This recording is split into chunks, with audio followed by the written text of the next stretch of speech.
rabbil alamin, wassalatu wassalamu ala asyrafil anbiya'i wal mursalin sayyidina wa habibina Muhammadin wa ala alihi wa sahabatihi wa man tabi'a hudahu ila yaumiddin. Amma ba'd.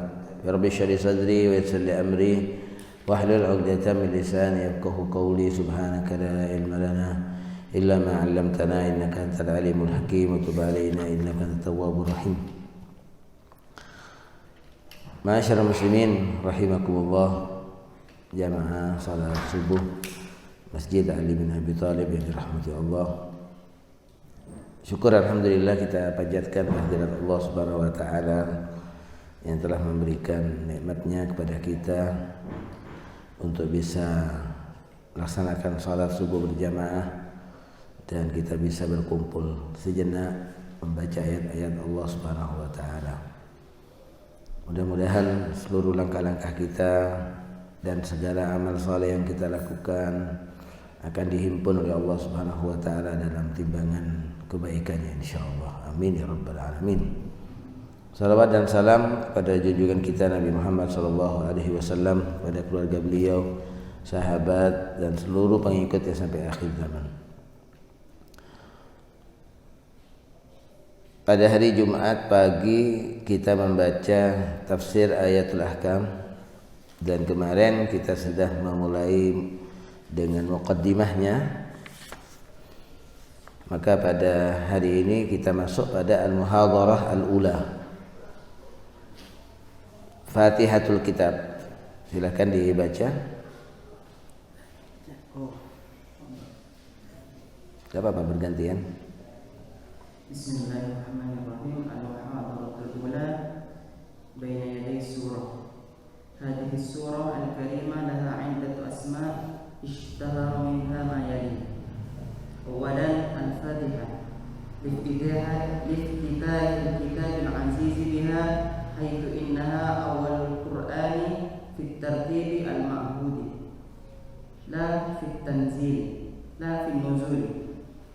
Qala Ibnu Jarir At-Tabari sumiyat Fatihatul Kitab li'annaha yuftahu bi kitabatiha al-masahifa wa yuqra'u biha fi as-salawati. Thaniyan Ummul Kitab bishtimaliha 'ala al-maqasid al-asasiyah lil kitab al-aziz. Fa fiha at-thana'u 'ala Allah jalla wa 'ala wa fiha ithbatul rububiyyah wa fiha at-ta'abbudu bi amrillahi subhanahu wa nahyihi wa fiha talabul hidayati wa thabati 'ala al-imani wa fiha al-akhbaru an qasasil umamis sabiqina wa fiha al-itla'u 'ala ma'arij su'ada'i wa manazil ashqiya'i ila ghairi dhalika fahiya kal ummi bin nisbati li baqiyatis suwaril karimah. Wal ardu tusammi kullu amrin jami'in umman fataqulu limakkatil mukarramati Ummul qura li anna ghayraha tabi'un laha wa tusammi rayatul harbi umman li taqaddumiha wa tiba'il jayshi laha wa yuqalu lil ardi ummun li annaha tajma'ul khalaiqa fi batniha.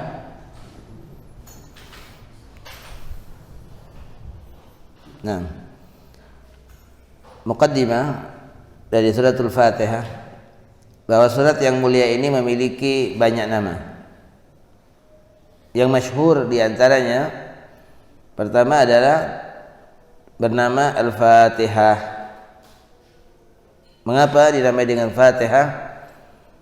Karena kitab Al-Quran yang mulia ini dibuka dengan suratul Fatihah. Itu yang pertama. Dan juga dalam penulisan semua mushaf, pembukaannya adalah suratul Fatihah. Dan juga Kenapa dikatakan Fatihah? Karena ia menjadi pembuka dari setiap salat yang kita lakukan. Rakaat pertama sampai rakaat terakhir yang kita baca di awal adalah Fatihah. Itu disebut dengan Fatihah. Makanya ketika kita berusaha untuk mempelajari suratul Fatihah, insya Allah membuka segala sesuatu dalam kehidupan kita. Yang paling penting adalah membuka pemahaman kita terhadap Al-Quran. Kalau kita nggak paham Fatihah, maka kuncinya belum kita pegang, sehingga kita nggak bisa buka ayat-ayat yang lain, surat-surat yang lain, karena kuncinya ada pada suratul Fatihah. Yang kedua disebut dengan Ummul Kitab. Kenapa? Karena dia mencakup tujuan-tujuan dasar. Tujuan-tujuan dasar Al-Quran yang mulia ini. Jadi seluruh tujuan-tujuan besar dalam Al-Quran itu sudah terungkap seluruhnya di dalam suratul Fatihah. Makanya disebut dengan Ummul Kitab. Kandungan suratul Fatihah, pertama, ia berbicara tentang sifatnya Allah, pujian terhadap Allah Subhanahu wa taala. Yang kedua, dalam surat Al-Fatihah juga mengandung unsur besar, yaitu menetapkan adanya kekuasaan Allah, rububiyatullah. Kemudian di dalamnya juga ada ta'abbud, penghambaan yang sebenarnya kepada Allah, yaitu dengan melaksanakan perintah Allah dan larangannya. Karena orang beribadah kepada Allah itu tuntutannya al-ibadatu bikulli mutatallabatiha. Beribadah kepada Allah dengan semua tuntutan ibadah. Tuntutan ibadah ada dua, yaitu adalah melaksanakan perintah Allah dan menjauhi larangan Allah. Dan di dalam surat Al-Fatihah ada permohonan hidayah dan mohon untuk ditetapkan di atas keimanan kepada Allah. Di permohonan hidayah dan minta agar diteguhkan hati ini dengan iman. Karena memang karunia terbesar yang diperoleh oleh seorang hamba dari Tuhannya adalah petunjuk atau hidayah. Itu disebut dengan afdalul mawahib, paling mulianya pemberian Allah, paling utamanya pemberian Allah. Katakan orang tidak mendapatkan semua dari kehidupan dunia ini kecuali hanya mendapatkan hidayah, itu sudah cukup menjadikan dia bahagia, mengantarkan kepada keberuntungan yang hakiki. Tapi sebaliknya, kalau orang mendapatkan segala sesuatu, dia punya ini, punya itu, punya harta, punya istri cantik, punya rumah besar, tapi nggak dapat hidayah, ya percuma, nol semuanya, nihil hasilnya. Wa fiha al-ikhbar, dan juga di dalam surat Al-Fatihah ada al-akhbar atau al-ikhbar, ya, ada pemberitaan atau ada berita-berita, kisah-kisah umat-umat yang dahulu. Ini menjadi ibrah sepanjang kehidupan manusia, karena kadang-kadang yang namanya sejarah itu mengulangi dirinya. Apa yang terjadi tentang Nabi Allah Musa dan kaumnya, bagaimana kisah Bani Israel yang banyak sekali diungkap di dalam Al-Quran. Dan sejarah itu, saya katakan tadi, kadang mengulangi dirinya. Wa fiha, dan di dalam surat Al-Fatihah juga kita diperlihatkan oleh Allah Subhanahu wa taala tentang orang-orang yang bahagia dan keberadaan akhir orang-orang yang celaka. Bagaimana orang-orang yang bahagia dari para nabi, orang-orang saleh, orang-orang yang dekat dengan Allah, dan bagaimana keadaan orang-orang yang celaka. Suratul Fatihah menampakkan kepada kita tentang mereka, agar kita kemudian menetapkan diri kita mau ada di mana. Aina ana, saya ini di mana? Ana ma'aman, saya bersama siapa? Nah, itu penting. Orang dalam hidup ini harus bisa memastikan keberadaan dirinya bersama siapa. Karena orang nanti akan dikumpulkan di akhirat ya bersama siapa yang dia dulu bersamanya.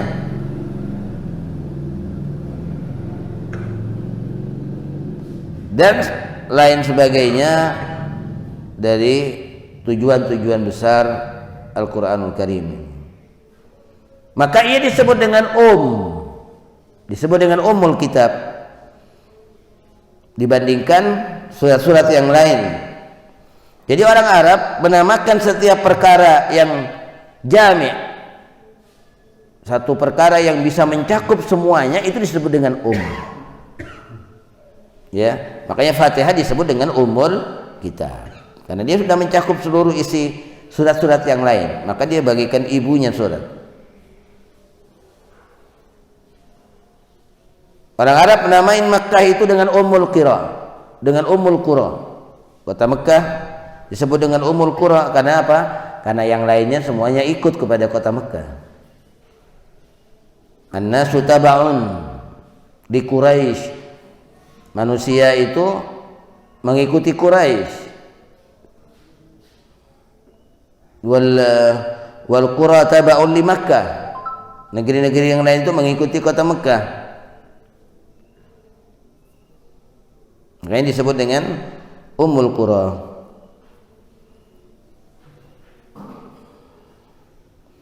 Masyarakatnya disebut dengan ummiyin. Ini masyarakat yang ummi. Walladzi ba'atsa fil ummiyina. Dikata ummiyin itu ya karena memang mereka adalah penduduk kota Mekah.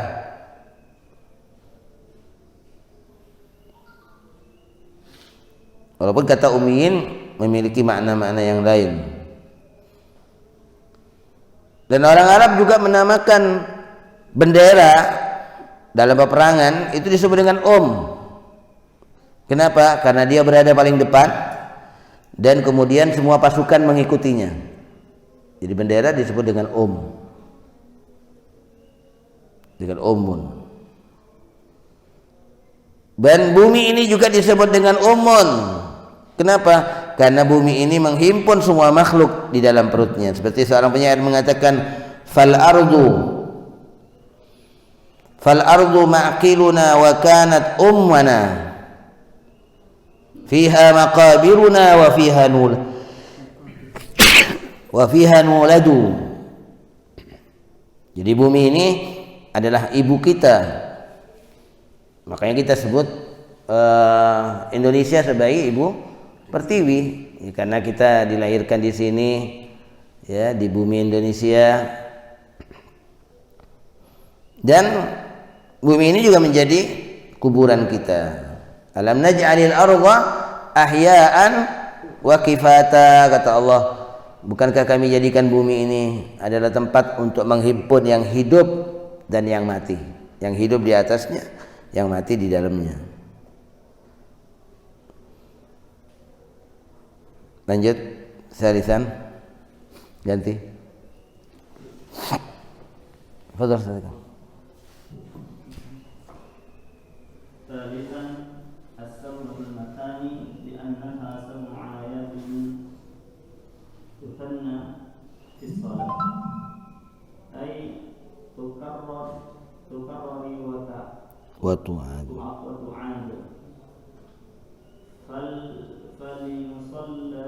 Al-musalli yuqra'uha fi kulli rak'atin min rak'atis shalah wa qad ruwiya an jami'in min as-sahabati annahum fassaru qawluhu ta'ala wa laqad atainaka sab'an min al-matani bi anna al-muradu bi sab'in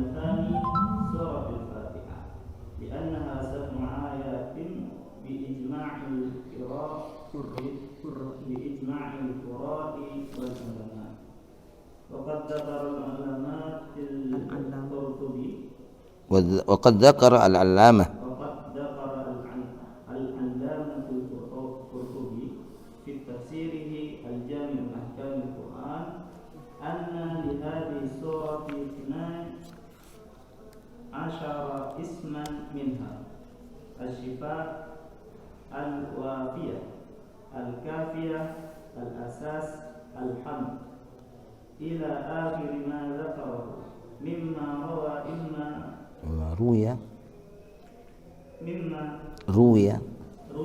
وإما بتوقيف من النبي صلى الله عليه وسلم أو باجتهاد من الصحابة الكرام.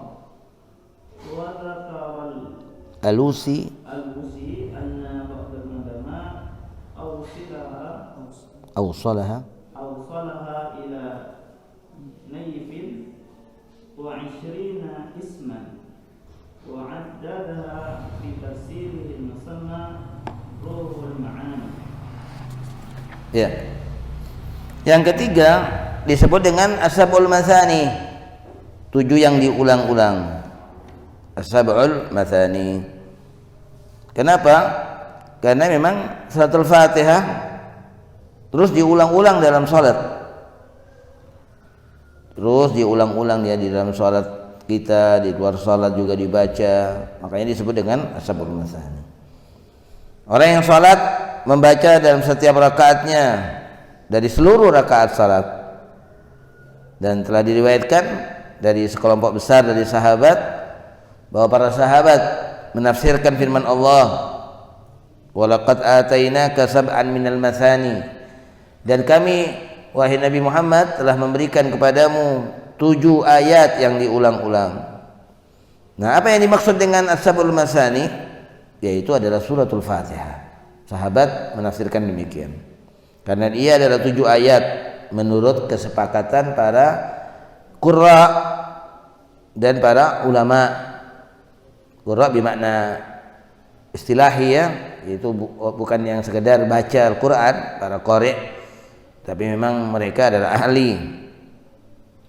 para ahli qiraah Quran. Wal ulama sepakat bahwa Quran itu Fatihah itu terdiri dari 7 ayat. Memang banyak penafsiran as-sab'ul matsani, tapi yang terbesar menafsirkan suratul Fatihah. Ya. Ada yang menafsirkan sab'ul matsani itu salat yang 5 waktu. Kok bisa dijadikan 7? 5 menjadi 7. Itu adalah pada salat subuh dan salat asar. Kenapa? Karena subuh dan asar mendapatkan 2 kesaksian dari malaikat penjaga malam dan malaikat penjaga siang. Makanya hitungan subuh itu 2 kali. Ada dalam 2 catatan malaikat penjaga siang dan malam. Hitungan asar juga 2 kali hingga menjadi 7. Ada yang menafsirkan walaqad atainaka sab'an minal matsani wal qur'anal azim, itu adalah 7 yang diulang-ulang, itu adalah salat 5 waktu. Yang kemudian hitungannya menjadi 7 karena ditambah menjadi 2 asar dan subuh karena dicatat oleh 2 kelompok malaikat penjaga malam dan siang. Tapi yang masyhur, yang banyak penafsiran terhadap as-sab'ul matsani itu walaqad atainaka sab'an minal matsani, itu di suratul Fatihah. Al-Imam Al-Qurtubi dalam tafsirnya Al-Jami' li Ahkamil Quran, beliau mengatakan bahwa surat Fatihah itu mempunyai 12 nama. Yang memiliki 12 nama. Di antaranya asy-syifa, obat. Makanya surat ini menjadi ayat ruqyah, menjadi surat ruqyah untuk mengobati. Disebut juga dengan wafiyah dan kafiyah. Cukup sudah, mencukupi yang lainnya surat ini, karena memang kandungannya yang besar, mencakup semua maqasid dalam Al-Quran. Disebut juga dengan asas, dasar, fondasi. Disebut dengan alhamd, ya, alhamd, dengan surah alhamd. Jadi memang nama surat itu ada 2 jenis. ada yang tauqifi. Tauqifi artinya dari Rasulullah SAW. Ya, tauqifi dari Nabi. Kalau tauqif itu artinya memang sudah ketetapan Rasulullah. Ada yang bersifat ijtihad dalam penamaan surat. Termasuk dalam penamaan surat yang bersifat ijtihadi itu, setiap surat dinamakan dengan awalan ayat. Makanya surat Al-Fatihah disebut dengan Alhamdu. Ya. Surat Al-Muluk disebut dengan surat Tabarak. Surat Al-A'la disebut dengan surat Sabbihis. Surat Muhammad apa awalan ayatnya? Hah? Awalan surat Muhammad apa? Jadi dinamakan dengan awalan surat, awalan ayat. Itu termasuk yang ijtihadi. Jadi imma bitauqifin minan nabi, jadi ada ketetapan dari Rasulullah, atau bijtihadin minas sahabatil kiram, atau dengan ijtihadnya para sahabat ini. Bahkan Al-Imam Alusi menyebutkan bahwa sebagian ulama itu menyambung dari yang disebutkan tadi, yang 12 disambung lagi dengan nama-nama yang lain sampai 20 lebih. Naifin wa ishrina isman, 20 lebih nama surat ini. Dan disebutkan dalam tafsirnya yang disebut dengan Ruhul Ma'ani. Nah, setiap nama tentu memiliki substansi. Ya, setiap nama. Nama itu enggak sekedar nama, tapi dia memiliki makna. Nah, ruhnya dari makna-makna itu. Ada ruhnya. Makanya salah orang kalau mengatakan apa artinya nama. Ya, ada artinya nama itu, bukan tidak ada artinya. Ismun ala musamma. Nah, semangat kita itu ketika kita menamain sesuatu, apa yang kita namain itu memang sesuai dengan namanya. Itu disebut dengan ismun ala musamma. Antara nama dengan yang dinamain itu memang klop. Ya. Orang dinamai dengan Hasan misalnya. Ya memang orangnya bagus, akhlaknya bagus, perilakunya bagus. Klop itu namanya ismun ala musamma.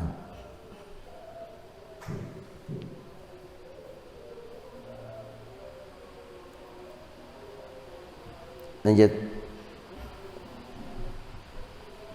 Ma warada fi fadli suratil Fatihah. Nanti Ustaz Ayyub fadhal. Fadhal.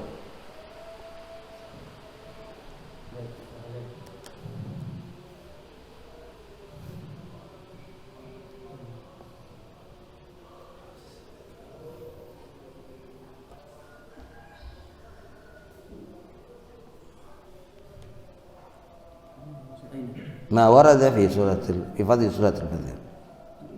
ما ورد في فضل سورة الفاتحة. أولا روى البخاري في صحيحه عن أبي سعيد بن مستعان رضي الله عنه قال: كنت أصلي في المسجد فدعاني رسول الله صلى الله عليه وسلم فلم أجب حتى صليت ثم أتيته فقال ما منعك أن تأتي فقلت يا رسول الله إني كنت أصلي فقال ألم يقل الله يا أيها الذين آمنوا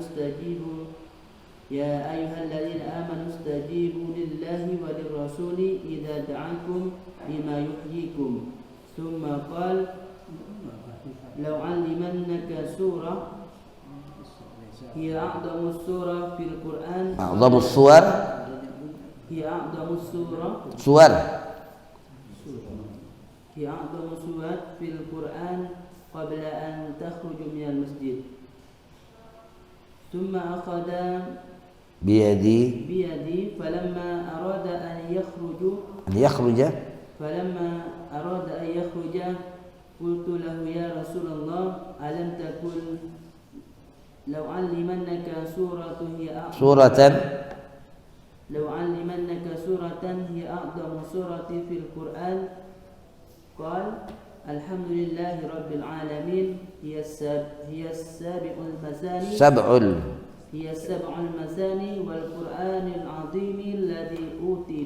والقرآن العظيم الذي أوتيته. Ya. Ini menjelaskan tentang keutamaan suratul Fatihah. Pertama, riwayat Bukhari. Dalam sahihnya Imam Bukhari meriwayatkan dari Abu Sa'id Al-Mu'alla radhiyallahu anhu bahwa beliau mengatakan, aku ini sedang sholat di masjid. Tiba-tiba Nabi SAW memanggilku. Maka aku nggak menjawab panggilan Nabi sampai aku selesai sholat. Setelah aku selesai sholat, aku mendatangi Rasulullah. Lalu Rasulullah bertanya, apa yang menyebabkan engkau nggak datang di saat aku memanggilmu? Kenapa engkau nggak menyambut panggilanku, wahai siapa ini? Abu Sa'id bin Al-Mu'alla. Kenapa engkau nggak menyambut panggilanku?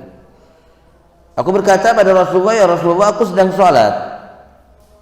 Kata Rasulullah, bukankah Allah berfirman dalam surat Al-Anfal, Allah mengatakan, wahai orang-orang yang beriman, sambutlah seruan Allah dan Rasulnya di saat Allah dan Rasulnya memanggilmu kepada apa yang menjadi kehidupan kalian. Jadi kalau dipanggil Nabi, tetap jawab ya, tetap datang. Kalau dipanggil orang tua, salat wajib nggak boleh.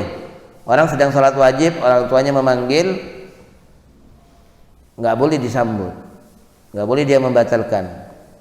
Tapi kalau Nabi SAW boleh, berdasarkan ayat ini. Kalau salat sunnah orang tua kita memanggil kita, boleh kita batalkan, itu salat sunnah. Tapi kalau salat wajib nggak boleh. Yang boleh dibatalkan ketika ada orang memanggil kita, yaitu Rasulullah SAW.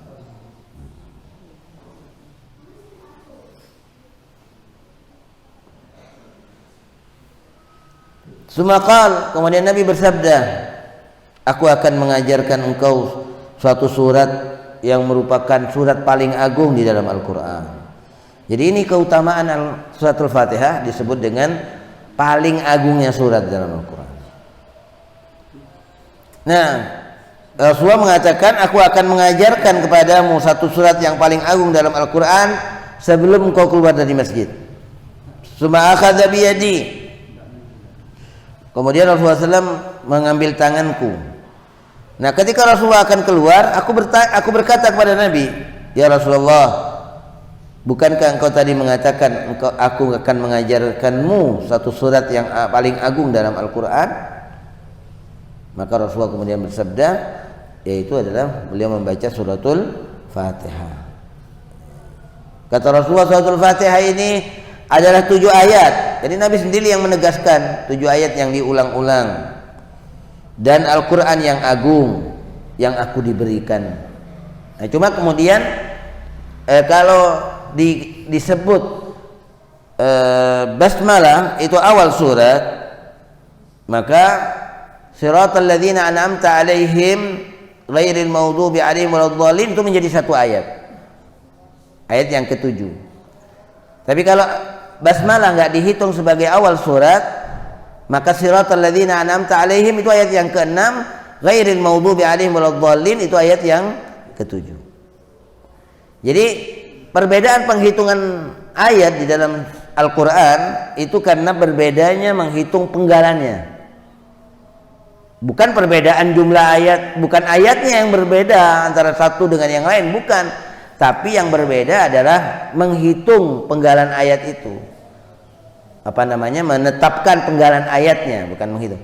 Jadi menetapkan penggalan ayatnya, sehingga ada yang menjadikan satu penggalan ayat sehingga menjadi hitungan ayat, ada yang tidak, ada yang menyambung gitu. Jadi perbedaannya di situ.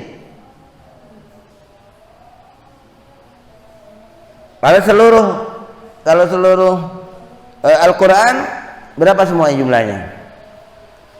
Yang umum kita dengarkan 6.660.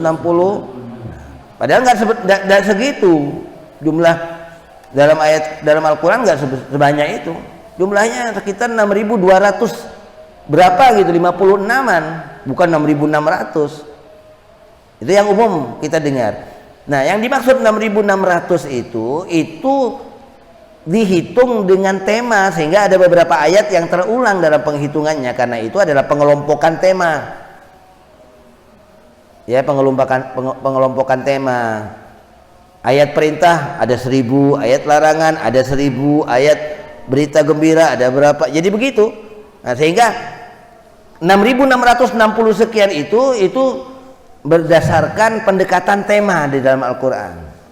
Tapi kalau jumlahnya nggak sampai segitu.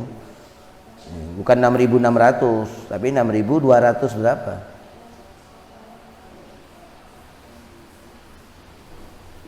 Nanti bisa kita lihat lagi ya berapa jumlah total.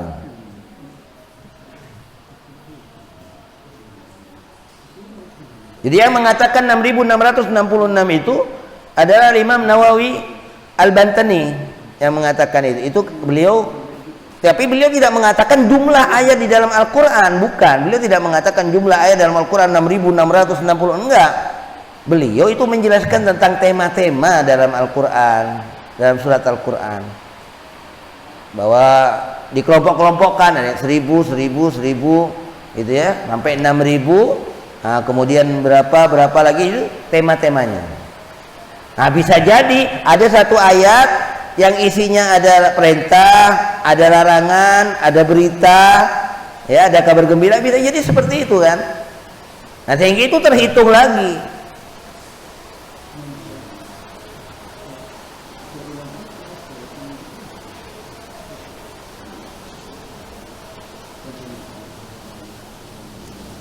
Lanjut. Sanian.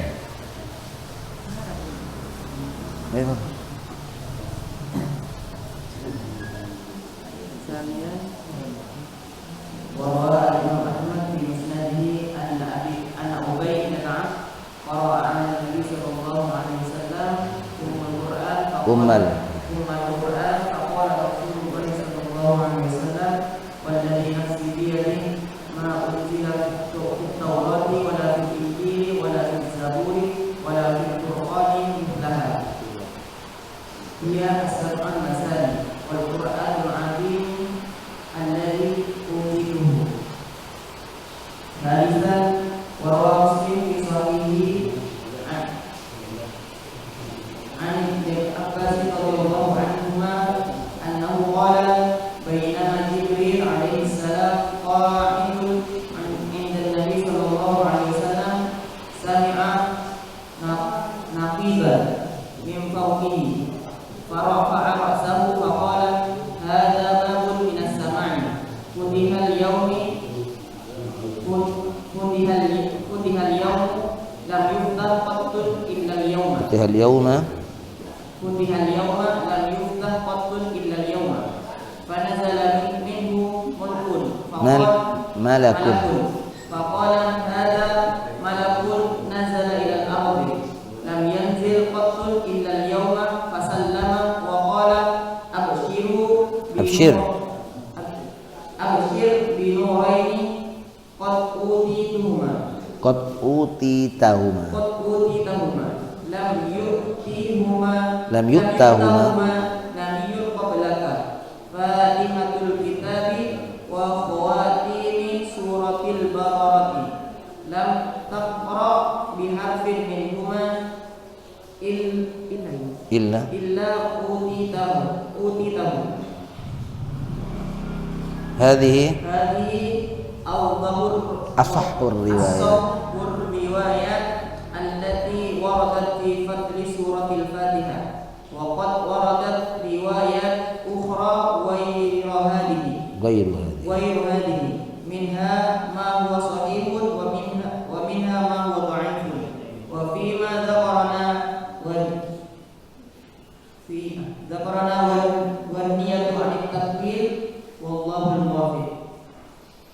Ya.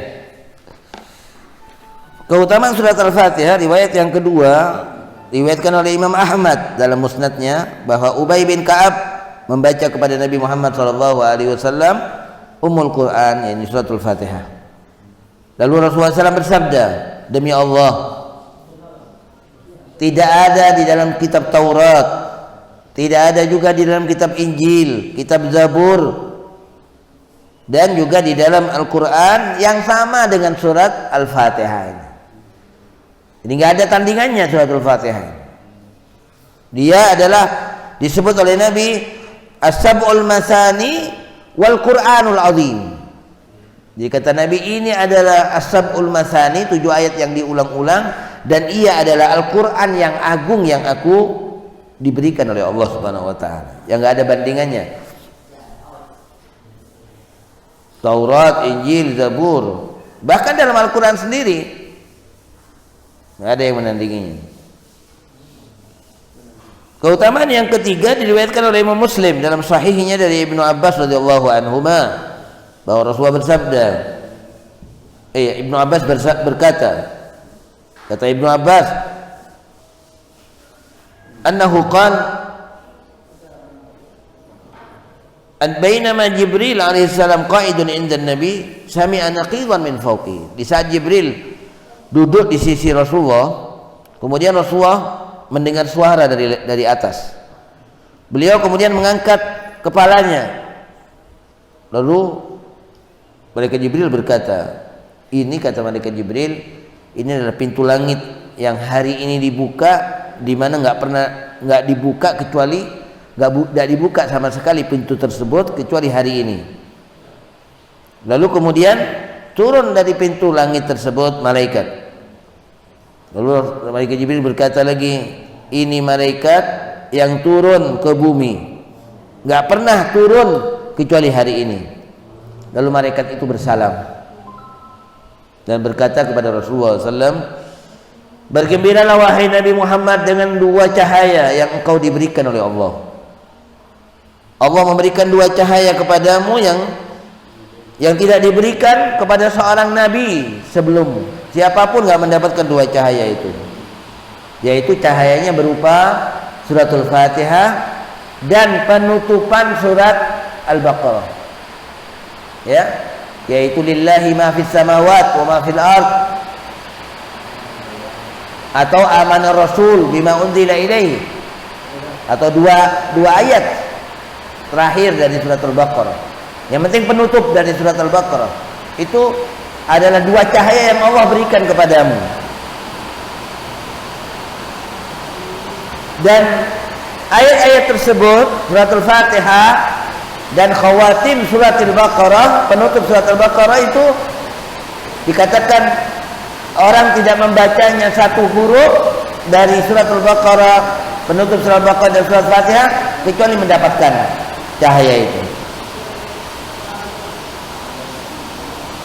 Nah, 3 riwayat ini adalah dinilai sebagai riwayat yang paling sahih, ya, dalam menjelaskan dalam keutamaan surat Al-Fatihah. Karena banyak lagi riwayat-riwayat yang lainnya, tapi yaitu ada yang sahih, ada yang dhaif. Nah, tapi 3 surat ini, 3 riwayat ini adalah yang paling sahih. Dan kata beliau, kata penulis buku ini mengatakan, kami menyebutkan 3 riwayat ini itu sudah cukup untuk menjelaskan tentang keagungan surat Al-Fatihah, tentang keutamaan surat Al-Fatihah. Lanjut.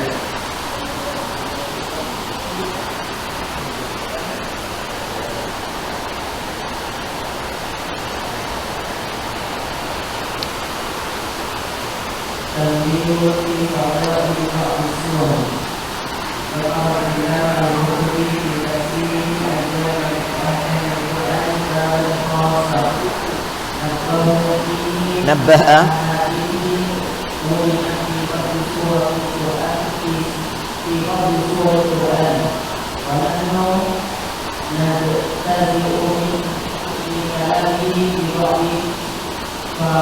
faqarat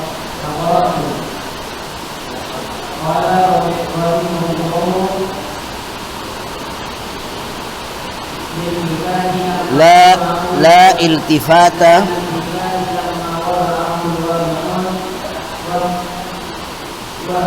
dalaqahu mukhtalikun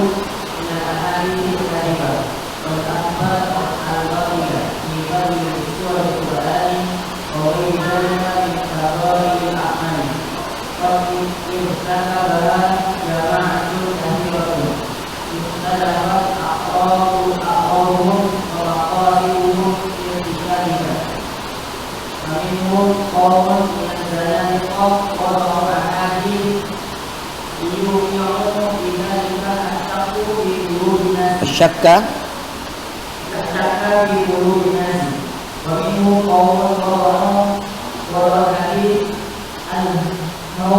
bihawan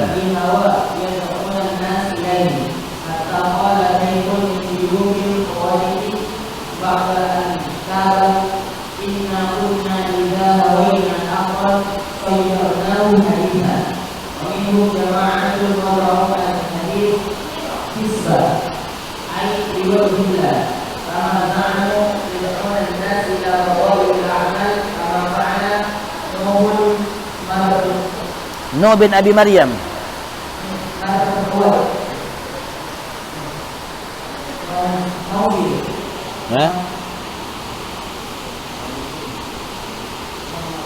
Al-Marwazi.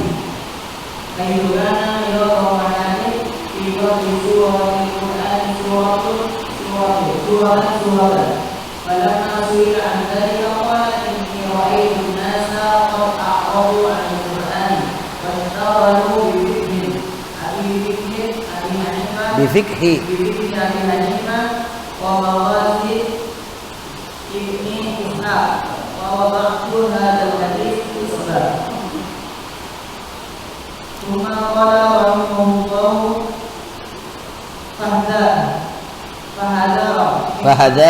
fahadari mimma wada'u a'da'uddin wa zanadiqul muslimina fi babi at-targhib wa at-tarhib wa ghayri dhalika wa a'dhamuhum dararan aqwam minal mansubin ila zuhdi wa wada'u hadis isbah lima za'amu fataqabbala an-nas mawdu'atihim thiqatan minhum bihi wa hubunan ilayhi faddalu wa adallu.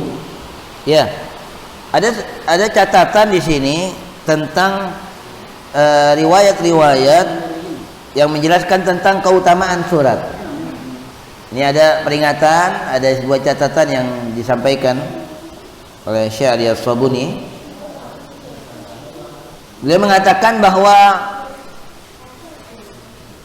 seorang alim al-allama yaitu Imam Qurtubi berkata dalam tafsirnya Jami' di Ahkamil Quran, beliau menulis satu bab khusus dalam rangka untuk memberikan peringatan, mewanti-wanti tentang riwayat-riwayat hadis yang dibuat atau yang diletakkan dalam keutamaan surat-surat Quran. Namun di sini beliau mengambil beberapa paragraf saja dari perkataan Imam Qurtubi dalam kitabnya. Qala rahimahullah, Imam Qurtubi mengatakan, kita nggak perlu menoleh, kata beliau, kita nggak perlu menoleh terhadap apa yang dibuat oleh orang-orang yang memalsukan hadis.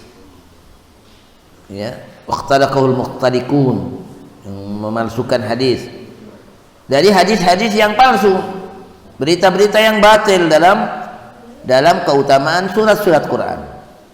Itu nggak perlu dilihat, kata beliau. Wa ghairi dzalik, dan juga yang lainnya dalam keutamaan amal dan yang telah banyak dibuat oleh sekelompok besar. Yang mana para pemalsu hadis itu punya tujuan yang berbeda-beda. Ya, tujuan mereka berbeda-beda dalam memalsukan hadis. Di antaranya dari orang-orang zindik, mereka membuat hadis dalam rangka apa? dalam rangka untuk memasukkan keraguan. Dia membuat beberapa syubhat dalam riwayat hadis itu dalam rangka untuk meragukan hatinya kaum muslimin. Itu kalau dari kaum zindik, zanadiqah. Di antara mereka juga ada yang membuat hadis itu karena didorong, dimotivasi oleh hawa nafsu. Kalau mereka punya suatu keinginan yang ingin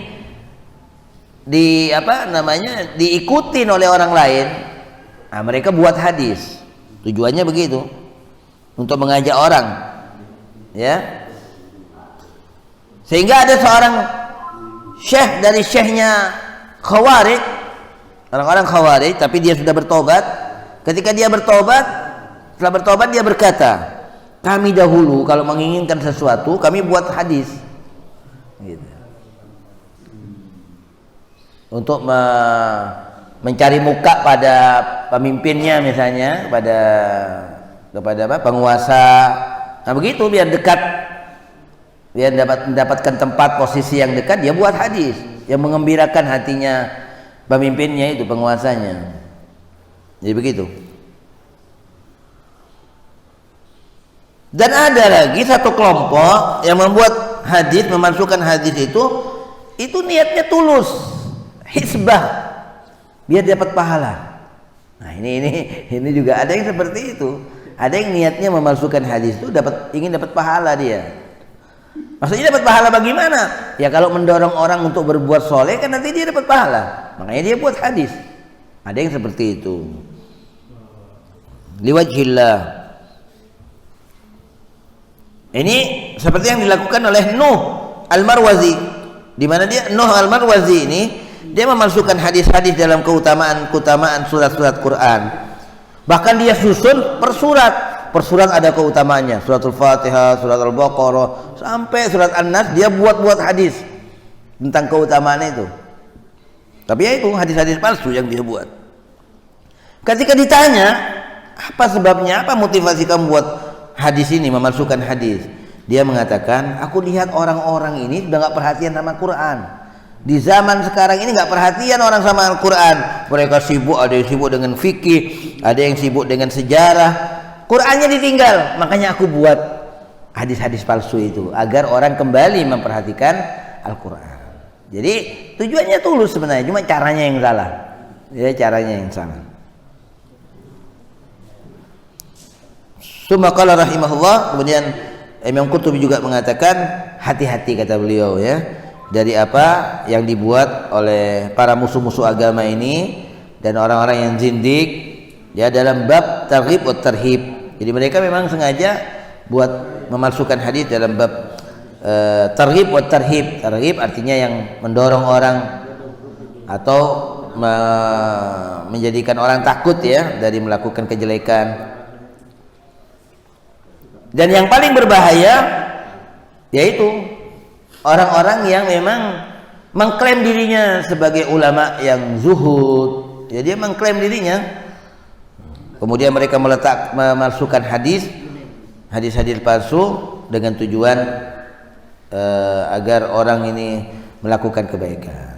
Akhirnya orang menerima maudhu tadi, hadis-hadis maudhu, karena percayanya mereka, oh ini nggak mungkin lah. Ini orang baik, nggak mungkin dia memalsukan hadis ini. Hanya dipercayai mereka dan menjadi sandaran, akhirnya menyesatkan banyak orang. Wallahu a'lam bishawab. Insyaallah kita akan lanjutkan nanti pada tafsirul isti'adzah. Wassallallahu ala sayyidina Muhammadin wa ala alihi wasallam. Alhamdulillahirabbil alamin. Assalamualaikum warahmatullahi wabarakatuh. Waalaikumsalam.